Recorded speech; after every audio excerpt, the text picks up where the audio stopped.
অনেকদিন পর আপনাদের মাঝে আসলাম ছোট্ট একটা প্রজেক্ট নিয়ে। এটা কি ধরনের প্রজেক্ট হয়তো বা আপনারা দেখে বুঝতে পারছেন, আমি একটু দেখানোর চেষ্টা করি। তো এটা আসলে একটা থাইয়ের গেট। তো থাইয়ের গেট কিসের জন্য দেখাচ্ছি সেটা আমি বলছি।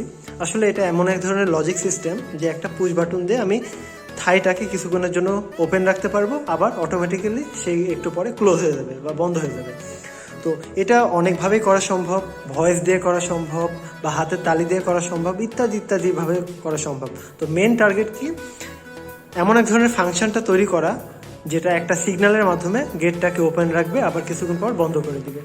এই যে একটা লজিক সিস্টেম তৈরি করা হয়েছে, এটা তৈরি করার জন্য এখানে একটা আর্ডিনো ন্যানো ব্যবহার করা হয়েছে। এটা কোনো কাজের জন্য না, এটা জাস্ট এমনি আছে। আর এটা আসলে L298 মোটর ড্রাইভার। আর এখানে দুইটা আয়ার সেন্সর ব্যবহার করা হয়েছে। আসলে দেখতে তো আমাকে হবে যে গেটটা কখন বন্ধ আছে কখন ক্লোজ আছে, তো এটা দেখার জন্য বা ডিটেক্ট করার জন্য এখানে আয়ার সেন্সর ব্যবহার করা হয়েছে। তো কিভাবে কাজ করে সেটা আমি পরে ব্যাখ্যা করছি। প্রথমে আমি আপনাদেরকে দেখানোর চেষ্টা করব যে এটা আসলে কাজটা কিভাবে করে। তো সেটা দেখানোর জন্য প্রথমে আমি পাওয়ার সাপ্লাইটা অন করে দিব। এখানে আমি 7 ভোল্ট নিচ্ছি ডিসি পাওয়ার সাপ্লাই। আর আর্ডিনোকে পাওয়ার দেওয়ার জন্য আমি এখানে প্লাগ ব্যবহার করছি, আসলে মোবাইল চার্জার ব্যবহার করছি। তো এখন দেখেন গেটটা বন্ধ আছে, তাই না?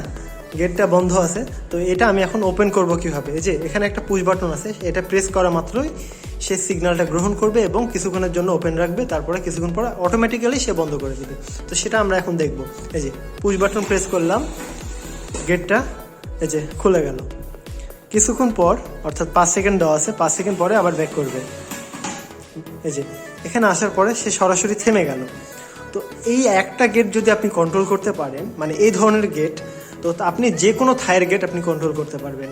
তো ম্যাক্সিমাম ফ্যাক্টরিতে বা বিল্ডিংয়ে বা অনেক ওয়ার্কশপে এই থাইয়ের গেটগুলো যাওয়া আসা করে, তাই না? তো সেগুলো অটোমেটিক করা সম্ভব। আমি জাস্ট একটা ফাংশন আপনাদেরকে দেখালাম। এই ফাংশনটা কি ফাংশন? জাস্ট একটা সিগন্যাল গ্রহণ করার পরে, পুশ বাটনের মাধ্যমে একটা সিগন্যাল গ্রহণ করার পরে সে ওপেন রাখছে। তো ওপেন যে করছে, এখানে দেখেন আমি সরাসরি একটা ডিসি মোটর ব্যবহার করেছি 12 ভোল্টের। আর এখানে যে ফাংশনটা করা হয়েছে, এই চেনটা আসলে যে বাইকের যে সেলফ স্টার্টার আছে না, ওই চেন, সেলফ স্টার্টারের মোটরের চেন। আর সেই মোটরেরই দাঁত, এখানেও একটা দাঁত তৈরি করতে হবে। আমি কোনো মতো কাজ চালানোর জন্য জাস্ট এখানে একটা স্ক্রুড্রাইভার দিয়ে আটকে রেখেছি। তো এটা কোনো প্রফেশনাল ভিডিও না, খুবই সামান্য ভিডিও, জাস্ট আপনাদেরকে তুলে ধরলাম আর কি। আমি মাঝে মধ্যে কাজ টাজ করি, খুবই কম করি, মানে সব সময় পাই না আর কি। তো যেই কাজগুলা থেকে আপনারা অনেক কিছু শিখতে পারবেন বা নতুন কিছু ধারণা লাভ করবেন, সেই ভিডিওগুলো আমি আপনাদেরকে দেওয়ার চেষ্টা করি। তো এটাই তেমনই একটা ভিডিও ছিল। তো এখানে যে কাজটা করেছি সেটা হচ্ছে, দেখেন প্রথমে এই গেট যেটা আছে, এই থাই বন্ধ আছে এখন, তাই না? বন্ধ যখন আছে তখন এই আয়ারটা হাই হয়ে আছে। মানে এখানে আয়ারের জায়গাতে আপনি যখন বড় বড় একটা প্রজেক্ট তৈরি করবেন বা বড় বড় থাই বা বড় বড় গেট যখন কন্ট্রোল করবেন, সেক্ষেত্রে আয়ারের জায়গাতে আপনারা রিড সুইচ ব্যবহার করবেন। তো রিড সুইচ কি সেটা হয়তো বা জানেন, যে একটা ম্যাগনেট বা এই জাতীয় কিছু ডিটেক্ট করার পরে সে একটা ভ্যালু দেয় যে গেটটা ক্লোজ আছে কিনা বা বন্ধ আছে কিনা, সেটা দেখার জন্য আমি আয়ার সেন্সর ব্যবহার করেছি। আপনি যখন বাস্তবে বড় বড় জায়গাতে কাজ করবেন তখন আয়ারটা না ব্যবহার করে বেটার। আর আয়ার ব্যবহার করলে খুব একটা যে ক্ষতি হবে এমনটা না। তো জিনিসটা আমি আবার দেখানোর চেষ্টা করব, যে আবার পুশ বাটনটা প্রেস করি, এই যে খুলে গেল। আবার কিছুক্ষণ পর সে অটোমেটিক্যালি ব্যাক করবে।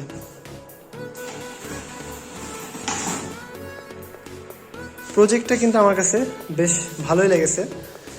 আর এটা খুবই মজার একটা প্রজেক্ট, যেটা আমি আপনাদেরকে দেখানোর চেষ্টা করলাম। এটা কিভাবে তৈরি করছি সেটা বলেই দিলাম। আর প্রোগ্রামটা আমি ভিডিওর সাথে অ্যাড করে দিব, জাস্ট দেখানোর জন্য।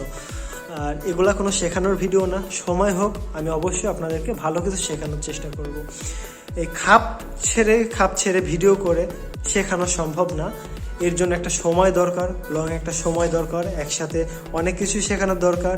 কারণ এই প্রোগ্রামগুলো যদি আপনি শিখতে চান, এর কিছু স্ট্রাকচার আছে, সেগুলো শেখানো দরকার। তো এখন যদি আপনার শিখতে ইন্টারেস্টেড থাকেন, তাহলে আমি বলবো আপনারা নাবা টেক ওয়ার্ল্ড ভিডিওগুলো দেখেন। সেখানে আর্ডিনো রিলেটেড ভিডিওগুলো খুব সুন্দরভাবে এক্সপ্লেন করে। আর আমার যখন সময় আসবে, আমি তখন খুব ভালোভাবে এক্সপ্লেন করা সহ ভিডিওগুলো দিব। আর আমি চেষ্টা করি অন্যরকমভাবে ভিডিও তৈরি করার, আমার আগের ভিডিওগুলো দেখলে হয়তো বা বুঝতে পারবেন। ওই জিনিসটা আমি আবার করার চেষ্টা করব। আর মানে জিনিসটা আসলে খুব মজার, তো আমি এখনও কিন্তু জিনিসটা কমপ্লিট করিনি, ঠিক আছে? এখনও আমি জিনিসটা কমপ্লিট করিনি, জাস্ট কোনো মতো কাজ চালানোর জন্য আমি মানে ভিডিওটা করা, আর মানে প্রজেক্টটা কাজ করছে কিনা সেটা দেখার জন্যই এই ছোটোখাটো মানে কি বলবো, এটা আসলে মানে কাজ চালানোর মতো করে কোনো কিছু করা আর কি। আমি এখনও প্রফেশনালভাবে এটাকে ডিজাইন করিনি।